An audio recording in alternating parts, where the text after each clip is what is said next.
encapsulates our rite of passage as a whole, and that's Romans 9:4. Yeah. That pretty much breaks down all, who are the Israelites pertaining to the adoption, the glory, the covenants, the giving of the law, the service, the promises, right? And I just want to just run through this here real quick here just for, sake of time. It says the adoption, Israel was chosen by Yahweh Shah to be sons, and it brings in Exodus 4:22, Israel is my son, even my firstborn. It says, meaning out of all nations, Yahweh Shah adopted Israel as his own people. Okay, we also know that goes into, when we fell away and we were adopted back into the fold, we were given the name. You know what I mean? Goes on, and as a matter of fact, one of you guys want to grab Galatians 4:3 real quick, Papa Shah? I got you, bro. The shot right there. We'll go down to like 5. This is Galatians chapter 4, and we get verse 3. It says, even so we, when we were children, were in bondage under the elements of the world. Right. This is before the separation, right? Being in that the separation period, being as a child, so to speak. Go ahead. But when the fullness of time was come, the Heavenly Father sent forth His Son, made of a woman, made under the law. Verse 5. To redeem them that were under the law, that we might receive the adoption of sons. The adoption of sons. He had bought back, all right, those who were given that schoolmaster the instructions to prepare us, all right, for this journey, all right, that we're going on to. You can jump to 6. Yeah, this is verse 6. And because ye are sons, the Heavenly Father hath sent forth the Spirit of His Son into your hearts, crying, Abba, Father. Right, and that's via that breath. He put forth that breath, which was given unto Adam, right? And so now we've put away those childish things, we become that new man, right? That transition is happening now. We're crying out, Ezekiel 9:4, right? Go ahead. Verse 7. Wherefore thou art no more called a servant, but a son. And if a son, then an heir of the Heavenly Father through Yahweh Shah Mashiach.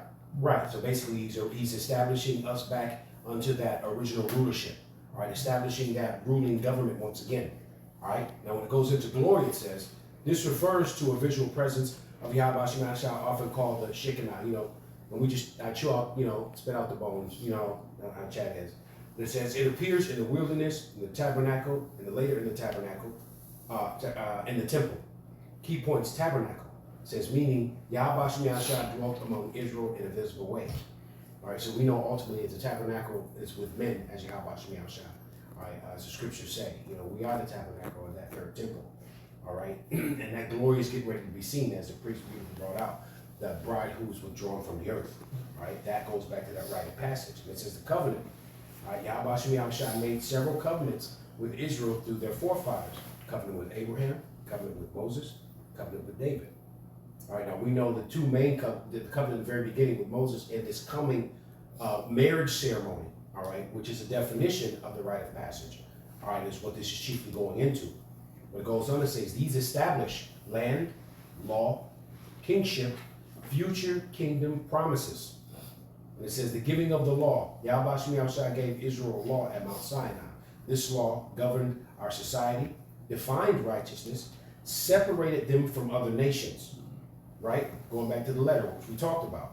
And it says the service of Yahweh Shah. This refers to the temple priesthood and the sacrifices. The priests served in the temple in Jerusalem, including sacrifices, festivals, offerings, priestly duties.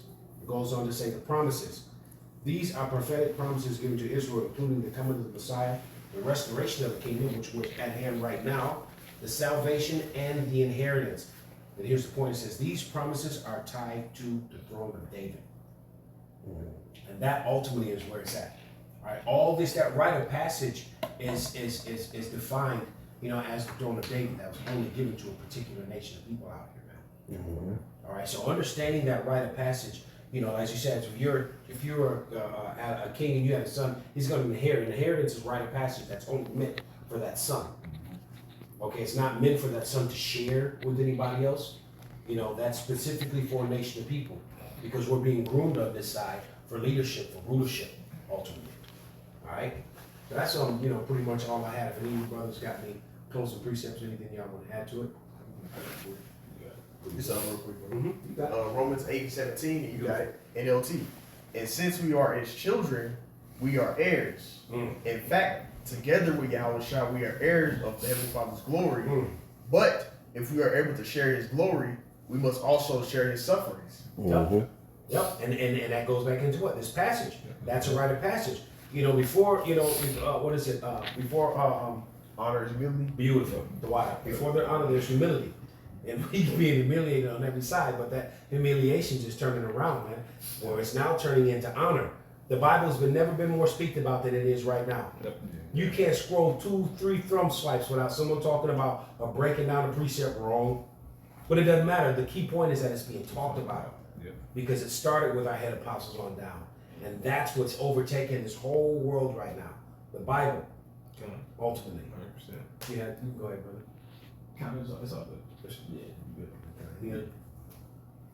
All right, so with that, I pray this lesson was edifying unto those who receive it. And once again, we want to give all praises to Yahweh, by Hashem, Yahweh Shai, by Hashem, Rakakadash. Now, honors and salutations to the elders apostles, the elder bishops of Great Millstone. Shalom. Shalom.